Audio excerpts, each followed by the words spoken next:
Ano ba itong balikatan na to? Dapat ba natin itong pangambahan? Nasaan po ba ngayon ang Pilipinas? Ito po bang nagaganap sa pagitan ng China at ng Pilipinas at ng Amerika at ibang European countries, Japan, nandyan sila lahat. Hindi po ba dapat kami mangamba?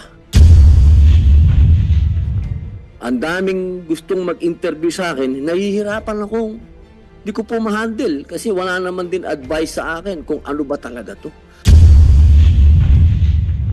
Yung po kasing sitwasyon ngayon, yung balikatan nasa West Philippine Sea mismo.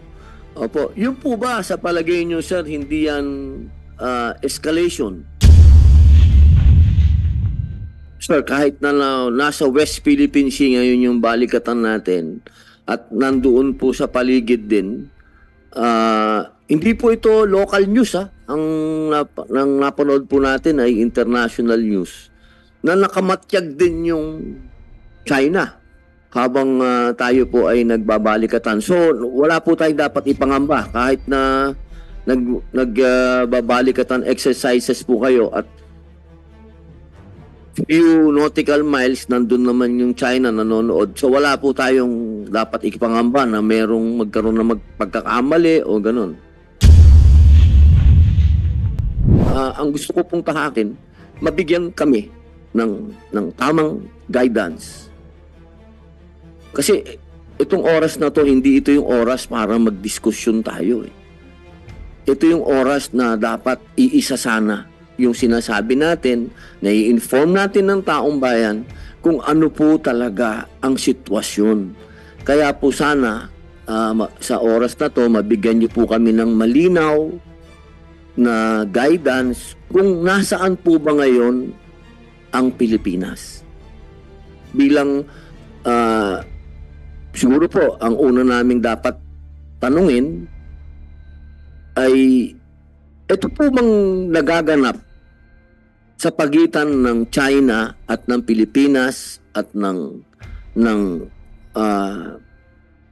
Amerika at ibang European countries, Japan, nandyan sila lahat. Hindi po ba dapat kami mangamba? Yun lang po ang unang tanong.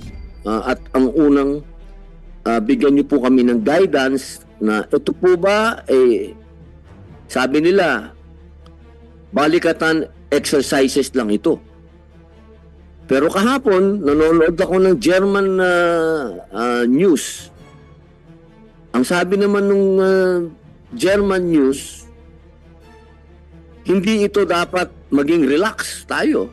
Kasi baka pwedeng magkamali. Itong balikatan na to, nandun ng nanonood ng China, baka magkaroon ng isang pagkakamali, maging dahilan para magkaroon ng gera. Hindi ko alam kung paano bilang ako po ang chairman ng committee ng public information. Ang daming gustong mag-interview sa akin, nahihirapan akong hindi ko po ma-handle kasi wala naman din advice sa akin kung ano ba talaga to. Ano ba to, sir? Ano ba tong balikatan na to?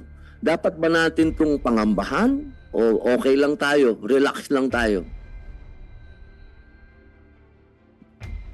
Sir, magandang hapon po again. Asek Andre De Rosario po from the PCO. Before I answer, sir, I'd like to thank you po and your committee for inviting the PCO to participate in these proceedings po, sir. We consider the chairman, you yourself, sir, as a valuable ally in our fight against misinformation and disinformation. Sir, more to your question, sir. Although my opinion would be it would be better propounded to I think the DND or the AFP, but maybe I could just echo lang, sir, what has already has been said by I think spokespersons of the DND and the AFP, that the balikatan exercises naman, sir, it's actually the 39th iteration of this current balikatan exercises that we have been holding annually naman, sir. And tawag dito na nasabi na rin po ng ng mga spokespersons po ng particularly I think si Colonel Mike Lohico po, no, yung executive agent po ng Balikatan, nasabi naman po niya that these exercises are not directed against any one particular country, because again, this is an annual exercise that we do hold with our ally, the United States, and other like-minded countries. I think currently po meron po tayong kasamang French contingent and Australian contingent po. So ang opinion po ko po bilang Pilipino po, sir, I don't think there's anything that we should be worried about these annual exercises, sir. But I would be remiss not to acknowledge that your concerns are valid, sir. So maybe, sir, maybe we could ask if there is a representative from the DND. Maybe they could answer more competently regarding Balikatan, sir. Yun lang po, sir. Thank you po. Maraming salamat po, ASEC. Total, itinuro na po kayo yung ating armed services. Opo, sir, tutunay naman po yung sinabi ni ASEC na for some time nandiyan na talaga yung Balikatan, sir. Hindi naman yan talagang ginagawa na natin talaga yan.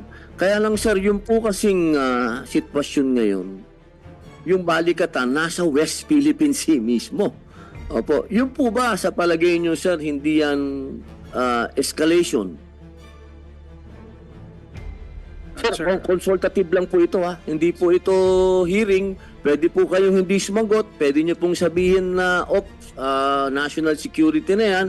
Sir, consultative lang po ito. Wala po itong dapat tayong tensyon. Ano lang po ito.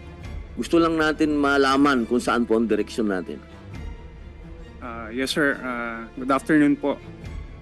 I'm Colonel Joar Herrera, the Chief Public Affairs Division, sir, ng Office of the Deputy for Civil Military Operations. Ang trabaho ko po, sir, ay isang staff at nagbibigay po ng public affairs guidance in terms sa ating mga nangyayari po dito sa ating bansa. Most especially po sa Balikatan. Nasabi nga ni ASEC Andre, this is part of our annual joint military exercise. Kasama po ang ibang bansa like United States. And this is part of the interoperability. Bilang sundalo, sir, ay nakikita natin kasi dito yung readiness ng ating kasundaluhan. Ito yung pagsasanay, sharing of our lessons sa iba't ibang bansa. At ito ay nakakatulong upang enhance ang ating capabilities. At syempre, ang trabaho po ng Armed Forces of the Philippines ay protektahan ang ating bansa, ang ating mga kababayan. At hindi lang naman po ang Balikatan ay nakatutok po dito sa sinasabing warfighting. Ang napaka-importante dito, Your Honor, is the humanitarian assistance and disaster response. Kasi ang bansa natin ay lagi pong may problema sa crisis, disaster. At number one po ang Armed Forces of the Philippines kasamang Philippine National Police sa mga pag-address po nitong disaster. At importante, sir, dito yung pagsasanay. Dahil kailangan natin ng swift actions pag may crisis. Pagdating naman po sa civil military operations, ito naman po yung pagbibigay ng tulong sa ating mga communities. At alam naman natin ang Armed Forces of the Philippines ay hindi lang naman po nakatutok sa pagsasanay sa gera, kung hindi pagtulong din ito sa ating mga communities. And I think ito po ang ating mandato bilang mga sundalo, public servant, ay enhance po ang ating capability. So yun po, sir, ang ginagawa po natin sa Balikatan. So, ibig niyo pong sabihin, sir, kahit na nasa West Philippine Sea ngayon yung Balikatan natin at nandoon po sa paligid din, hindi po ito local news, ha? Ang napanood po natin ay international news na nakamatyag din yung China habang tayo po ay nagbabalikatan. So, wala po tayong dapat ipangamba kahit na nagbabalikatan exercises po kayo at few nautical miles nandun naman yung China nanonood. So, wala po tayong dapat ipangamba na magkaroon na pagkakamali o ganun. Wala po, sir. Your Honor. Okay, opo. Maraming salamat po. Yun din po ang posisyon ng PNP. Maganda nga po Mr. Chair. So yung binanggit po ng Armed Forces of the Philippines, we stand with that position, sir. It comes to the Philippine National Police. Salamat po. Pag tinignan lang po natin kasi pagka nandun lang tayo sa scope ng domestic, mukha talagang wala naman tayong dapat ipangamba kung domestic. Kung ang problema lang ay sabihin natin diyan sa West Philippine Sea, domestic yan. Pag tinignan natin, meron kaming issue sa EEZ namin at itong kapitbahay namin, yung Chinese, nakikipag-agawan dito sa amin. O sige, domestic yan. Pero merong kasing perspective ng ng international perspektibo ng international na po sapagkat katulad po noong isang araw lang napanood ko naman sa Indian News. Tayo naman po ngayon ang headline. Pilipinas na naman ang headline. Sa Indian po ito, Indian News. Sa kadahilanang tayo ang headline sapagkat na-involved tayo sa hidwaan din ng India at China. Kasi meron din silang border issue. Tapos tayo ay bumili ng BrahMos missile sa India. So ang India doon sa kanilang pagbabalita, sinasabi nila na tayo ay alay na nila. Naging yung perspective, lumaki yung perspective na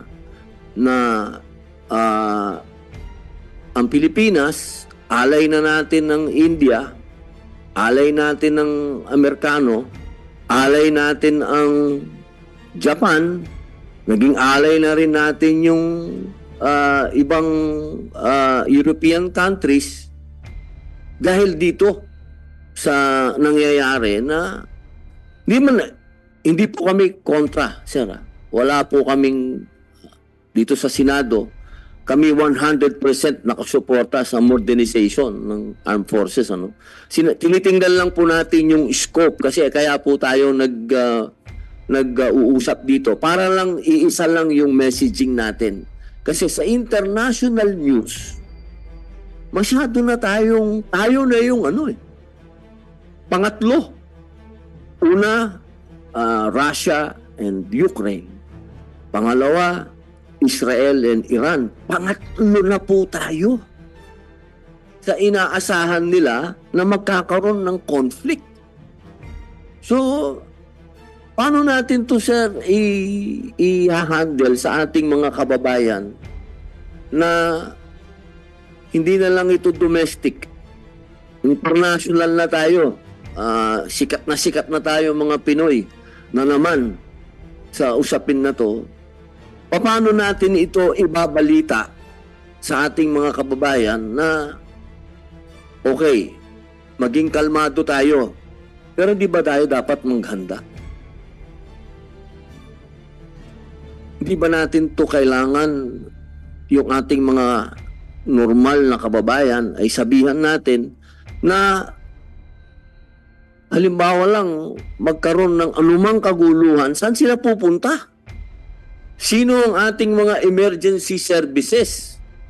Kasi sa ibang bansa sa totoo lang pagka wag na tayong lumayo. Total, idol naman natin ang Korea. Nakiki-idol na rin ako kasi yung asawa ko, pasyadong Korean novela yun Ang mga Korean, handa po sila anytime. Kapag tumunog yung kanilang warning, alam na nila yung gagawin nila.